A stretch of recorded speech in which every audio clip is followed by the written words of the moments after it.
சபரிமலைக்கு மாலை போட்டு கிளம்புறதுக்கு முன்னாடி வீட்ல ஒரு தேங்காய் உடைச்சிட்டு தான் கிளம்புவாங்க.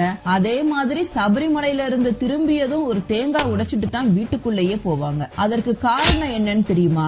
ஐயப்பன் கற்பன சுவாமி கிட்ட மாலை போட்டு விரதம் இருந்து சபரிமலைக்கு வர்ற பக்தர்களை நான் பார்த்துக் கொள்வேன், அவர்களுடைய குடும்பத்தாரை பார்த்துக் கொள்வது உன் பொறுப்பு அப்படின்னு ஐயப்பன் கற்பன சுவாமிக்கு கட்டளையிடுறாரு. இத நான் எப்படி தெரிஞ்சுக்கிறது அப்படின்னு கற்பன சுவாமி கேட்கிறார். சபரிமலைக்கு வீட்ல இருந்து கிளம்புறதுக்கு முன்னாடி ஒரு தேங்காய் உடைப்பாங்க.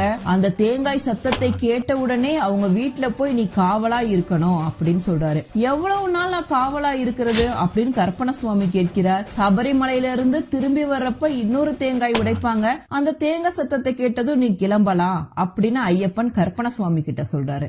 சபரிமலைக்கு நீங்க கிளம்புனதுல இருந்து திரும்பி வர வரைக்கும் உங்கள் வீட்டின் காவலாக கற்பன சுவாமி இருக்கிறார் என்பதுதான் உண்மை. அதனாலதான் சபரிமலைக்கு போறதுக்கு